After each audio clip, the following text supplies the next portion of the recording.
Hey, so I started disassembling this Milwaukee small profile battery. What is this? What kind is this?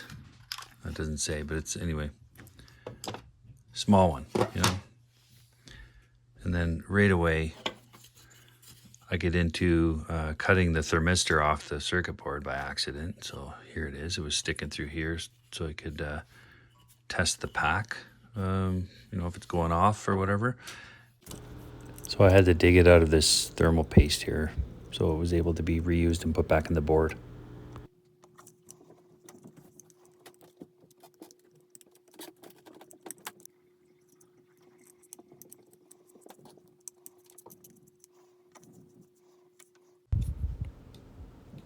So this is where I had to take care to not mess this up.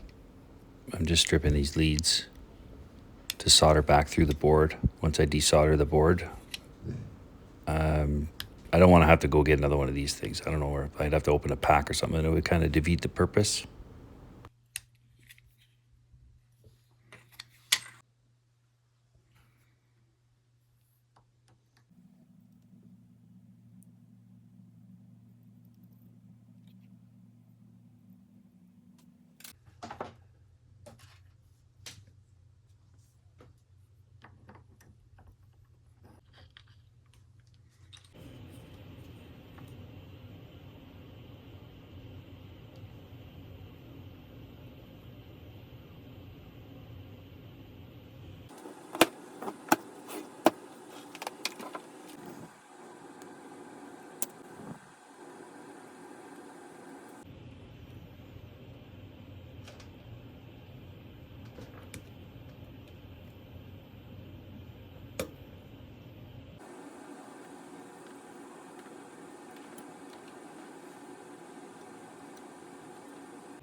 So with using the Dremel and getting this to a point there, I was able to fit it back through the solder joint it originally came out of.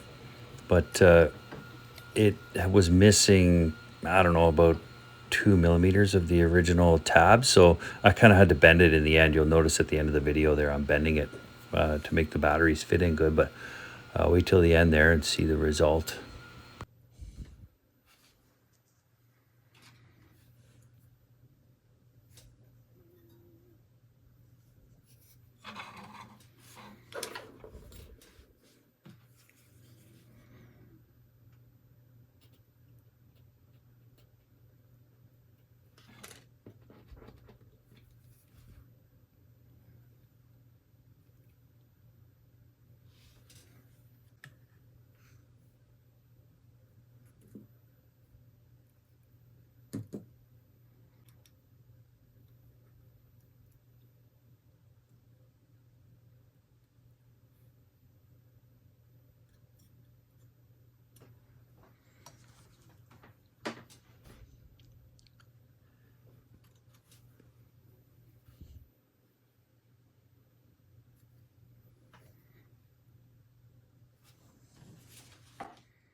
So here I've got my heavy duty butane soldering iron. It's a little higher wattage. If it was electrical, it'd be a little higher wattage than the last one I was using. But these batteries we used for my son's science project recently, and they had some solder on the ends. I'm just taking that off, desoldering them basically, whacking them against the table.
So this is just the repair of that thermistor I cut off by accident at the beginning of the video.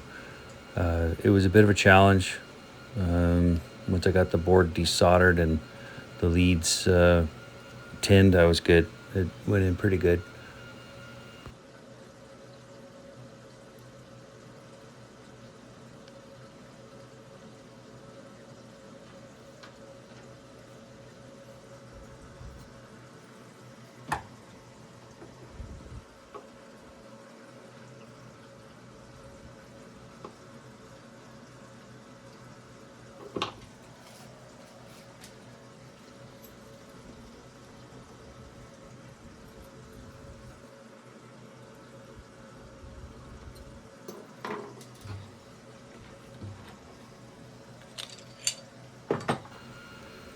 So here I'm doing a bit of a fitment test on this black piece here. Because I soldered those leads on to the board again, I just want to make sure that they're going to fit where they belong. There's some little pin, like plastic pins sticking out that they needed to fit into. And yeah, so I'm making sure the thermistor fit back through the plastic there. And then I'm going to go on to bending the tabs over to pre-fit the batteries in, coming up next.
So this is with the tabs on the sides, the negatives and positives of the battery, all bent up, ready to go, nicely lined up, and I'm doing a bit of a check there.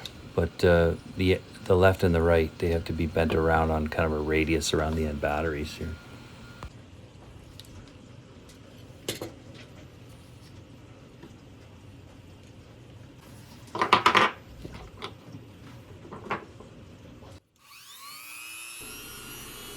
So with the first row of batteries and the second row of batteries, I just made sure that I rub the end with a bit of an abrasive there just to get it ready for tinning, kind of a pre-solder type thing.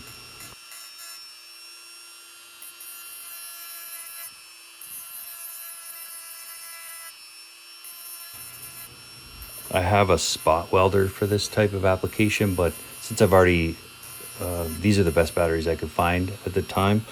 Higher milliamp than those red ones you see on the right. This is more of a, yeah, it's already got solder on there, so I'm not going to really be spot welding to them.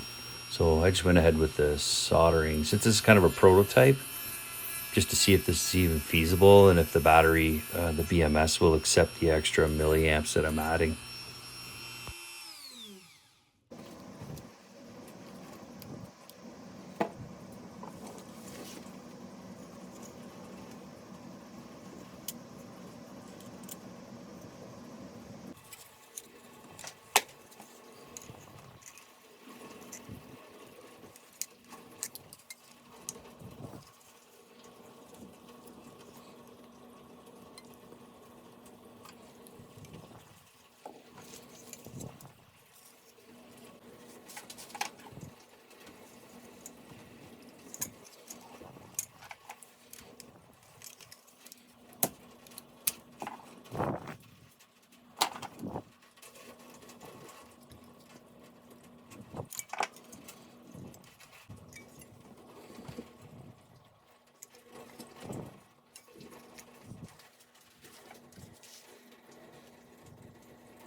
So coming up here, you'll see that this wasn't entirely effective. Like I have basically 3 layers I'm soldering around.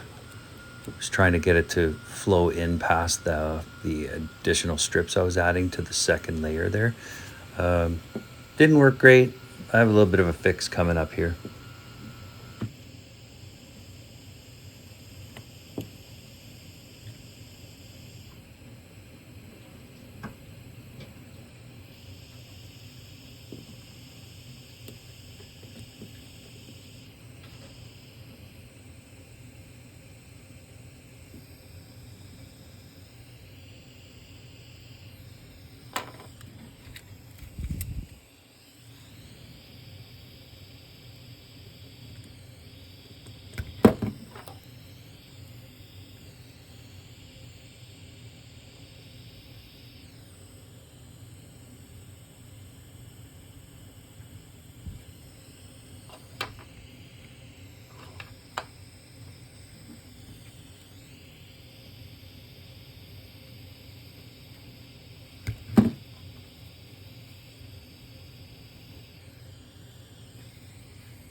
So here's the moment of truth. I've got this rapid charger.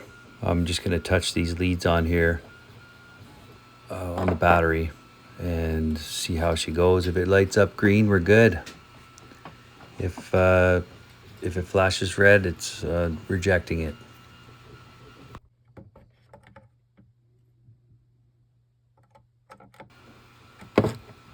And there it is, green light. So this accepted these extra batteries, so it was no big deal. I'm assuming they used the same BMS board and charging and controlling board for anything that's this sort of size of pack. Yeah, so it worked out really good. I had pre-charged these batteries in my engineering chargers, so they were all full charge. That's why it just came up green right off the bat. But yeah, I'm really happy with this.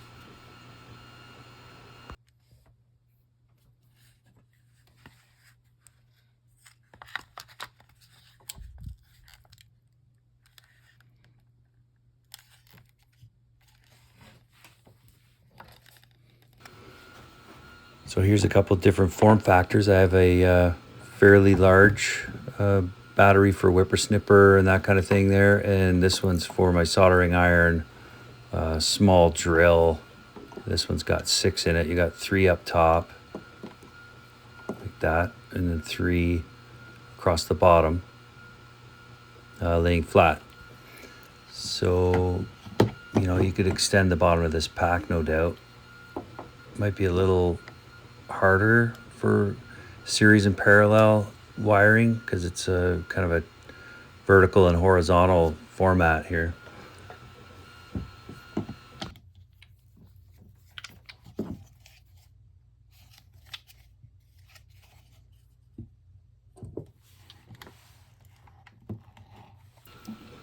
So I'm not sure if this company has super big battery packs. Like I'm thinking for all these blowers and all that kind of thing, if you're using them continuously for yard work with a business, you could almost have a fairly large backpack that's just modeled after one of these larger batteries on your back with a bit of a fan cooling type thing on it.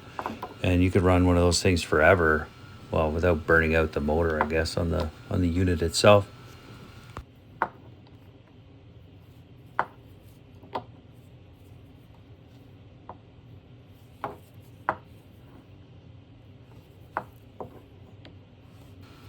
I do plan on trying to extend one of these bigger batteries as well, if I can find one that's not working. This unit I have here is a good one. So a moment of truth here. See how it goes with this old Impact. It's good. Looks good.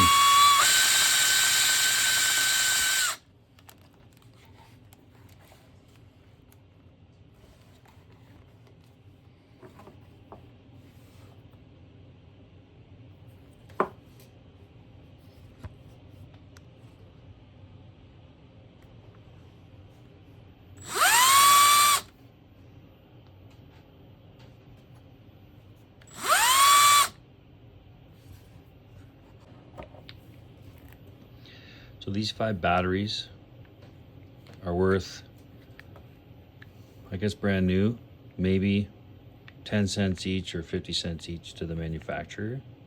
So that's $2.50, whether you're Canadian, American, whatever, wherever you might be in the world. I harvested all these from laptops and other batteries, such as this Striker battery here. This has 4 really good ones in here. Anyway, yeah, they'll be like 2,400 milliamps or something like that. Anyway, really high-end batteries I just added in here. These are out of a scooter.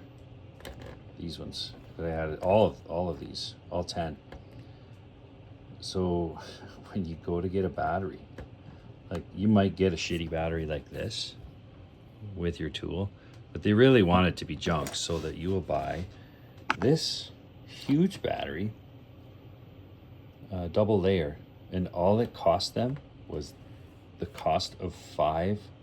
Well, I would suppose that they probably do a different plastic molding for here that might go up to here, right? So that's a whole new molding. But hey, what do those things cost? I don't know, 75 cents each or something. Anyway, so 75 cents for the new molding.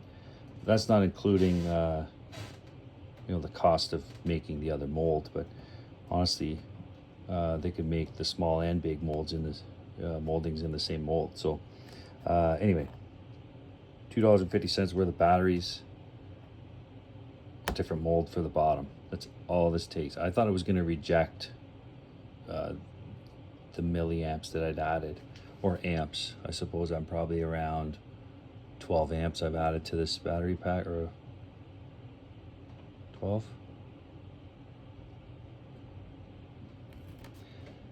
5 batteries at 2 amps each. Yeah, that's 10 amps. Okay.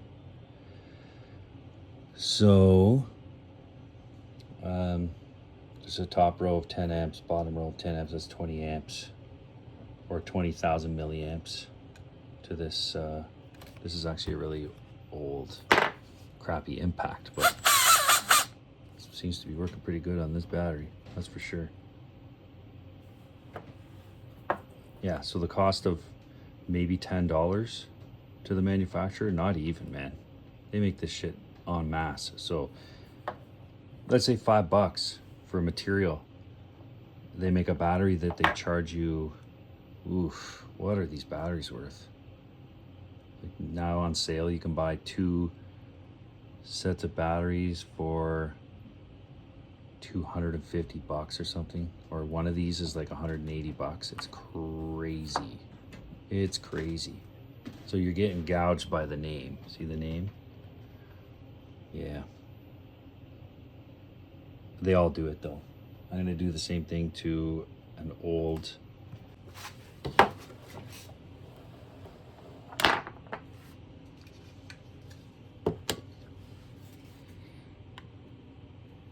so these no longer work because there's 1 or 2 dead cells in them. So I'm going to harvest the cells out of here, probably end up throwing them in the garbage because they've been charged up and used so many times. And the same I'm going to do for this. But I want to make a giant battery pack that's like this high. Yes. It probably blow the, well, I'm not going to go too high, no extra on the voltage. So I think I would not blow it up, unless there's a limit to the amperage that the BMS would take. Anyway, up and coming. I'm gonna do one of these, double layer, triple layer possibly.